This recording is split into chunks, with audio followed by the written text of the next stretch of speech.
Hello, everyone. Good afternoon, and a very warm welcome to a brand new episode of Transformation Talks. I am Yasmin Taj, editor and head of branded content for ETHR International, and it is my pleasure to be amongst you once again. To those of you who are new to Transformation Talks, as part of this LinkedIn Live series, I host different leaders and HR tech influencers and urge them to share their experiences and transformation stories of talent, technology, and organizations. And today I'm delighted to introduce to you DN Prasad, Senior Director, Strategy, People and Organization, GovTech Singapore. DNP is an executive coach, PCC, International Coach Federation, transformational HR leader, mentor, advisor, and a talent and culture strategist with expertise in leading scale transformation, building and scaling organizations and functions in country, region, and global, and shaping and nurturing cultures and careers.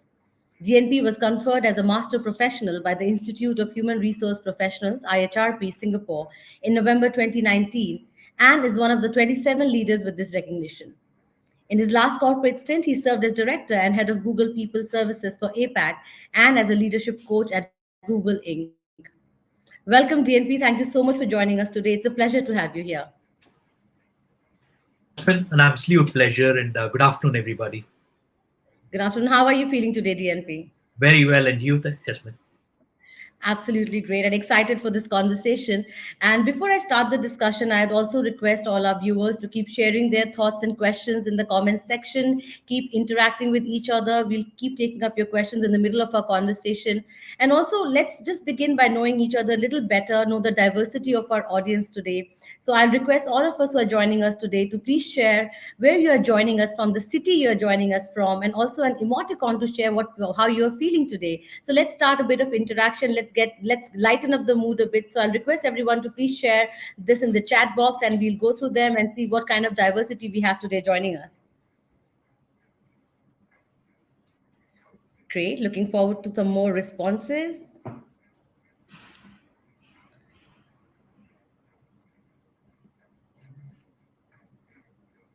All right, great. It's great to see. And please do keep sharing if you have any transformation story to share, if there's any example, anything that you have done differently at your organization in the past 2 years, put it in the comments section. Let everybody else also know how you've done this, what kind of transformation you've been through in the past 2 years. It'll be interesting to know as we go ahead with our conversation with DNP. And now, without further ado, let's start with my first question for you, DNP. Major business transformation across the past 2 years has changed all aspects of business and especially HR, from understanding the novelty of remote working and working from home to helping employees through this transition has been one of the most challenging tasks HR has had to face in decades today. So, DNP, how have HR objectives changed with respect to business transformation according to you?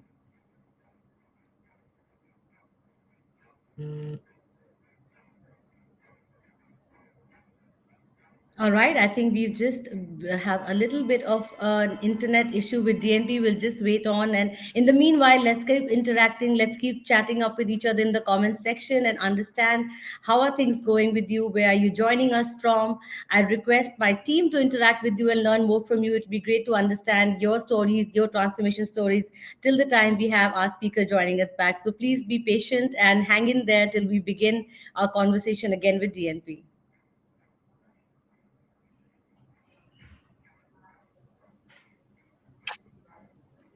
Yasmin, I'm really sorry. I think I got No kicked out of problem. back here. Uh, I know you had started your first question. Can we please start again? Yes, absolutely. These are the perils of working virtually. You have to go through these things. So no problem at all. I'll start with the question again for you, DNP. Thank So you. Thank you. yes. So we've seen DNP that major business transformation across the past 2 years has changed all aspects of business and especially HR. From understanding the novelty of remote working and working from home to helping employees through this transition has been one of the most challenging tasks HR has had to face in decades, actually. So, according to you, how have HR objectives changed with respect to business transformation? No, Yasmin, thank you. That's a great question to start with. Let's try and understand what the last 24 months have been like. I might be preaching to the choir in some of these.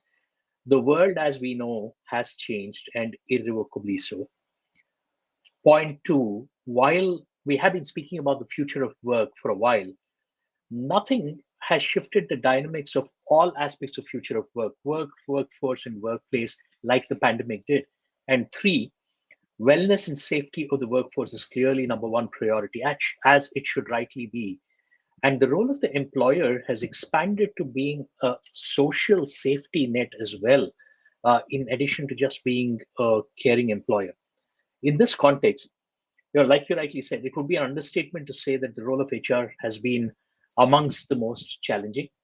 From learning and a professional growth point of view as an HR professional, I would reckon that this was as fantastic a platform as it could get. So there's a positive to it as well for us.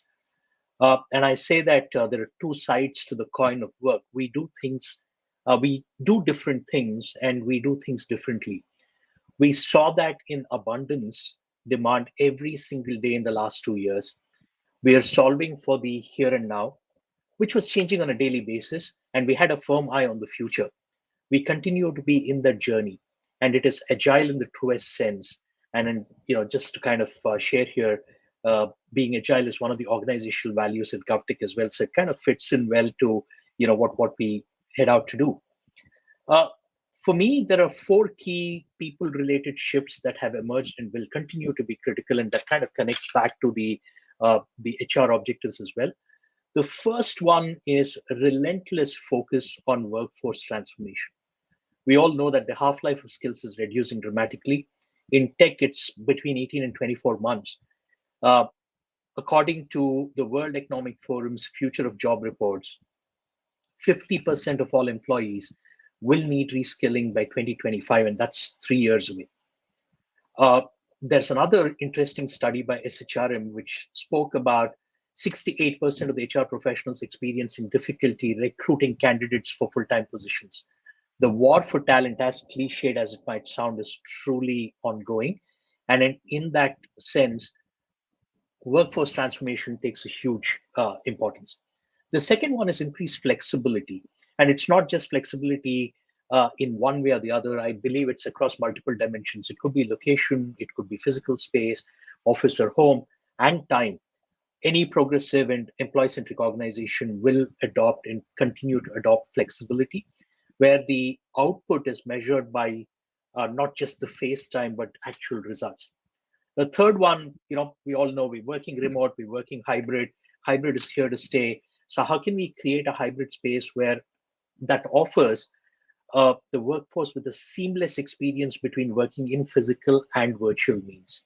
And the fourth one, I think I've already touched upon it, is a greater priority and focus on holistic well-being and more specifically mental health.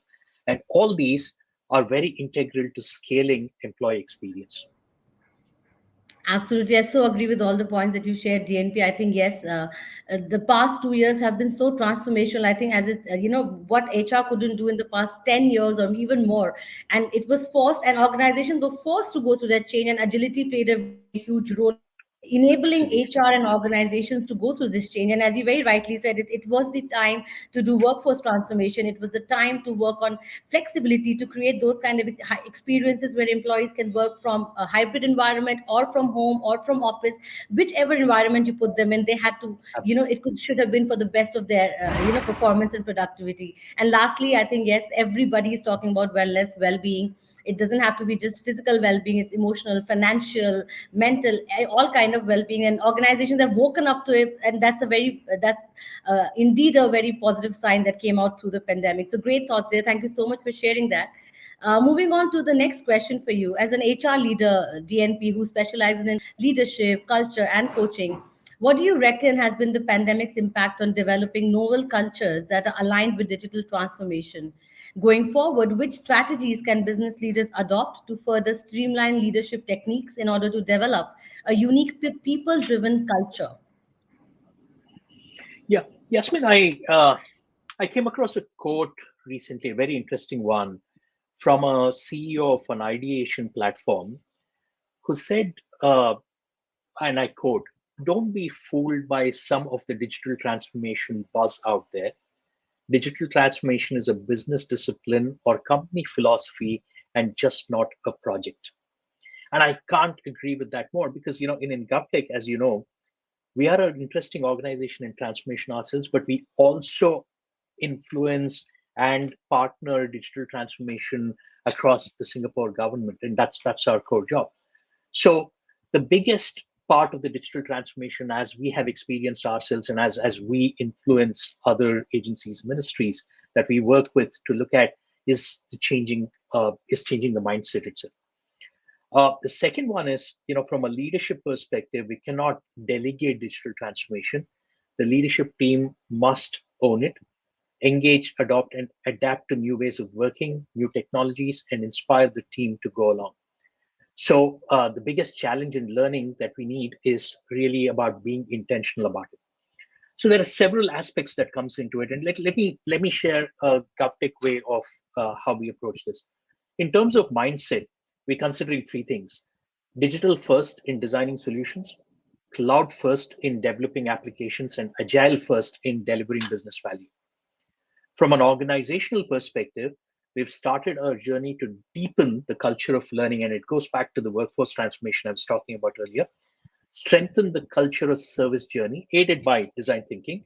And we've begun our journey to be a holistically agile organization. It's just not about agile practices here and there. It's really about being holistically agile, where we are at the intersection of stable practices and agile mindset. Point three, talent.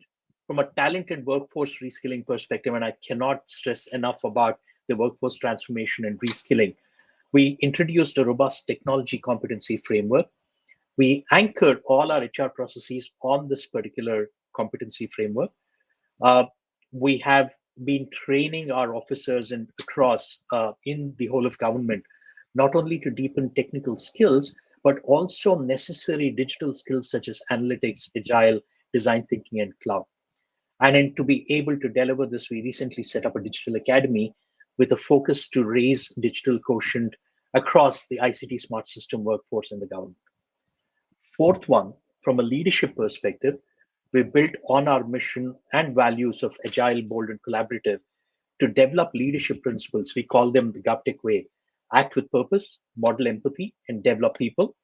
And we hold our leaders accountable in the way they show up for the org, the teams, and between themselves. As you can see, when we're talking about the culture which aids digital transformation, I'm not too sure if I can call it novel. Every organization will have its own culture and they need to work towards it. But I would urge people to look at various aspects: organization, workforce, leaders, and mindset to build a culture of digital transformation. That was very beautifully put, DNP. And I love that quote where you said the digital transformation is not a project, it's a company philosophy. And I think if Absolutely. organizations understand that, and as you said, focus on the four things of organization: people, culture, mindset, I think that sets the tone. And I think GovTech is doing a And great leaders. job. Yeah, yeah, and leaders absolutely who lead from the front. So I think GovTech itself is doing a great job in leading from the front. I'm sure our audience today are getting to learn how all they can and what all they can do in order to create that culture, that mindset of digital transformation, and make it a philosophy, and not look at it like a project. So some great thoughts there as well. Thanks, DNP. Coming on to HR analytics now, very important, something we talk about every day. And HR analytics have helped people, help evolve all aspects of the talent supply chain. The use of AI, ML have majorly helped in designing both human capital strategies and business goals. So, DNP, share your thoughts on the future of a digitally oriented HR and workforce. Right. Let me start with my personal belief here, Yasmin. I've always maintained that tech does have a huge role to play in enabling us, and it's important that we manage tech and not the other way around. Let me repeat that. It's important that we manage tech and not the other way around.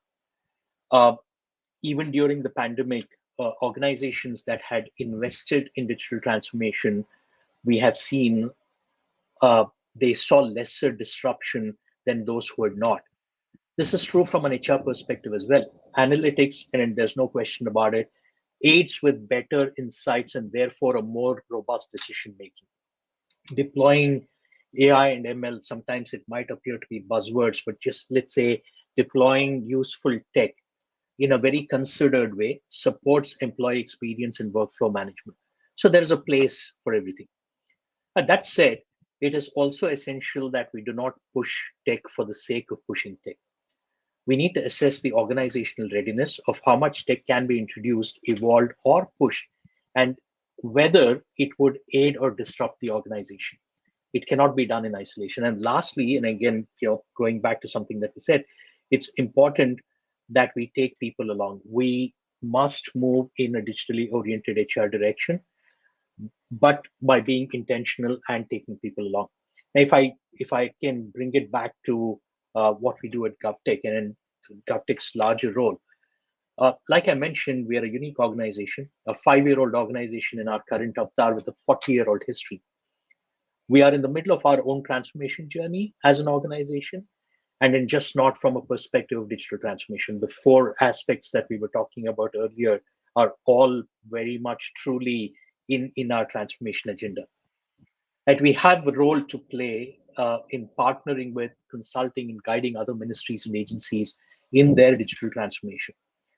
So this journey that we are on is actually a journey of the entire government, ministries, and agencies. Across the spectrum, if you look at, we're making good progress, but we also need to remain cognizant that there are several who are digital starters while some are digital literates and performers. So we see people at different points of the maturity curve. So we have to see this as a journey in a continuum. We need to bring everybody along while we make efforts to play a role model. And that's where the excitement and challenge remains. How do we help progress the pace of transformation for organizations that are ready while not forgetting people who are slightly behind the curve? So being intentional, being very mindful is what I would recommend. Yeah, I think that's a very nice thought. Not everybody would be at the same place in the journey. So how do you enable them? And obviously, as I said, analytics is also it is about how we manage technology, not how technology manages us. And I think if we can learn that as leaders and as organizations, and it will help us use those insights and make better decisions for the future. And at the core of it, yes, how do you take people along in this journey? You can't just keep implementing Absolutely. tech without adoption, right? So great point Absolutely. there as well. Yeah. Great. So thanks for sharing that, DNP. Next, we are coming to a bit of recruitment patterns that have really changed drastically in the past 2 years. They have seen tremendous change due to the pandemic, and they continue to develop digitally to DNP. What are some of the most efficient strategies that you think HR teams can employ in order to streamline and evolve their hiring practices for 2022? Yeah, Yasmin, again, good question. Uh, let's start with a couple of things. As I mentioned earlier, HR practices, be it recruiting or compensation or the learning culture, etc., they all stem from a particular context, and it could be organizational context, it could be a country context, regional context, etc. And more often than not, driven by the organizational philosophy. Uh, there is no one size fits all. There is no lifting and shifting of the practices. We can take inspiration from some really good work that's happening across board, and we need to look at which one of those work. And therefore, I would possibly steer away from specifically talking about practices or strategies. That said, there are a few trends that we cannot ignore, and this is universal. One, what we are seeing today is that it is a candidate-driven market. The applicants and therefore the applications are very selective. Great resignation phenomena that we're all talking about and we're in the middle of is not just about randomly changing jobs. It's also about doing what the workforce or an individual really wanted to do and wish to do. They have choice. The long notice periods are extending, and then there's an increased focus on retention. In fact, I was talking to somebody this morning, and they asked, why don't we have a chief retention officer in companies? And it's a thought that people are talking about. Right? So any shift or streamlining in the recruitment practices or trends or strategies will have to keep these trends in mind. In short, I would urge that we need to focus on what is in our control and what we can really shift and change, and then what we can influence where influenceable. The one thing that can really be a differentiator is quote unquote experience that we can create for the candidates and employees. Again, I could be preaching to the choir here. I'm reminded of an Amex study, American Express study a few years ago. They said that a good experience travels slower and to fewer people as compared to a bad experience that travels faster and wider. The candidates or employees are the storytellers, and we craft the stories they tell. When I say we, it's the organization, our practices, etc. So from various perspectives, employment brand, reputation, engagement, productivity, attraction, retention, employee experience is very critical, candidate experience is very critical, and is here to stay. So uh, there is another undisputable fact that the biggest ambassadors for any organization are the employees. So if you look at all of this, you use analytics, use tech, use the tools that are out there, control what we can, influence what we can. It always focus on experience. I think Yeah. that would be very central to our recruitment strategies. Yeah. I think when what you said in the beginning itself set the tone that it is a candidate's market. If you can create a candidate Absolutely. experience, all of your recruitment strategies, retention strategies, if you're focusing on the individual you want to hire, and you're talking about great resignation, war for talent, great attraction, companies are doing all that they can. But if they can focus on the candidate journey and that experience, also of the employees that you already have in your organization and the ones you want on board, I think that will set the tone for any recruitment practices you want to, take on into your organization. So thanks for sharing that, DNP. Yasmin, Moving let me just add one more element, right? I on, mean, absolutely. here's a question to everybody. We know how the recruitment supply chain works. Yes, For every 100 applications that come in, uh, organizations are extending one, maybe two, maybe three, four offers. And then these candidates who get an offer from us are definitely going to be our ambassadors. And true. what happens to the 96 that we're leaving behind? If they're not getting a good experience and they're not becoming our ambassadors, irrespective of the results, remember the bad stories that can travel Yeah, faster to more people. yeah. That's something that we need to work on. I think, and that's a very, very critical point. I think a few organizations who are trying to do something regarding that, but it's not easy. I must say, it is challenging. You can't, look at all the applications that are coming to you and respond to them, maybe, but you can create some processes that can manage that. Because, as you said, the negative stories travel faster than the positive ones. So organizations must keep this in mind. So, a great point there, DNP. Thanks for sharing that and adding that. Moving on to our final question for the long form interview that we're having. Future proofing organizations to prepare for any kind of disruption tomorrow is a business imperative. How should HR leaders frame their outlook on aiding business acceleration, especially this year, DNP? Yeah. Um, Let me share a few first principles. Again, I'm as you would have figured by now, I'm big on first principles based approach to it, as the practices could differ depending on organizations and context, etc. So just keeping in line with that, uh, a few first principles for us to kind of look at. One, let's say goodbye. Say goodbye to the comfort zone. Uh, it's time to play with the big boys. Childhood is gone. So how are we continuously evolving our practices? What we do today could be our childhood practices. What we do tomorrow, what we're doing for 5 years from now could be, just going out there and challenging ourselves, playing with the big boys of the colony. Okay.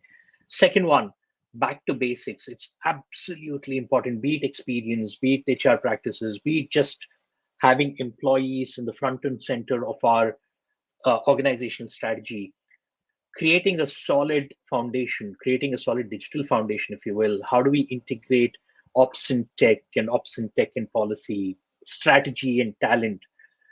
And how do we build capabilities and more capabilities for the organization, workforce transformation? I think getting back to basics and focusing on the basics is going to be another important element for us. And then the third one, never forget why we are here, and that goes to the purpose of the organization, that goes to the meaning that we create in providing to every single employee in the organization. Why do we exist? What did we start our organization for? What did we join our organization for? I think uh, focusing on the purpose, and then making sure that our work connects to that purpose is going to be really important. Again, like I mentioned in one of my earlier responses, when we are framing it, we have to frame it holistically, considering every level of the organization: mission, employees, culture, leadership, community, digital and data infrastructure, and then of course, sense of urgency that goes with the purpose. So I think that's really the overall frame that I would encourage the HR leaders to kind of look at. And I think those are some great points again, because as you started by saying, it's time to keep evolving. It is time to go back to the basics. It is time to find out what purpose. I think when you know the purpose of why your organization exists and what it aims to achieve, what is its vision, what are its goals. I think that kind of sets the tone for how you evolve and create your initiatives and practices and your principles based on that.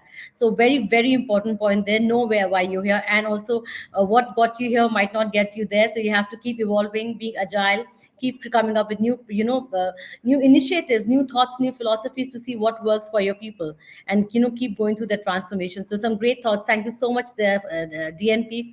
And now it's time for some quick rapid fire questions for you, just to kind of get it more Why excited. Yes. why did I know this was coming? This is fun. We need to conclude this conversation by some rapid fire things, so that we get to hear some exciting insights from you, but very quickly there.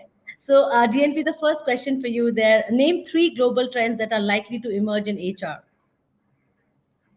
um, it could be a combination of something that's emerged and emerging: remote and hybrid work, Yes. uh, organizational agility.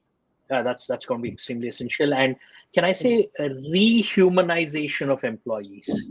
Yeah. I think the pandemic has helped us looking at employees as human beings and just not as resources. So I'd say rehumanization of employees. Yeah, I love that part. Rehumanization of employees. Yes, other than hybrid work, which is here to stay, and the rest of it. But yes, I think this is a very important point. Great point there. Moving on to the next quick rapid fire question for you: key communication strategies to focus on for effective business transformation going forward. Simple: listen with intent and communicate openly and transparently. Share Lovely. rationale for every decisions made. Yeah. I think I totally agree. The more simple, the more clear your communication is, the more it reaches far and wide. Very, very important. Be clear and listen to your Absolutely. people. Again, listen. It's very, very, very important. So thanks, DNP. And now time for the final question for you. Just one word that would describe HR in 2022. Can I say three P's?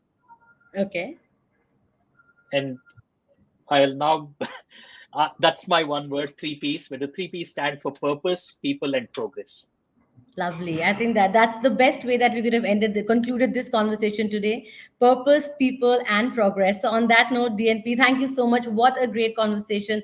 As always, there's so much to learn from you. I think I would love to keep having these conversations, because there's something new coming up every time we talk. So thank you for joining us, DNP. It was really, really Thank you, insightful, Yasmin. really engaging. While we are transforming as businesses and as the HR profession, it is very important to keep people at the core, as you very rightly mentioned. Be clear about the purpose you have, communicate very simply and very clearly with your people, and listen to your people. Have employee well-being at the core of all transformation, as you said. So on that note, thank you so much once again, DNP. Thank you, Yasmin. An absolute pleasure to be here as always, and uh, thanks for all the very insightful questions from you as well. Absolutely great. Looking forward to connecting with you soon again. And for Thank you. everyone else who joined us today, thank you so much for joining us for this session. We will come back soon with another transformation talk story. Till then, stay safe and keep transforming. And take care, and bye bye, everyone.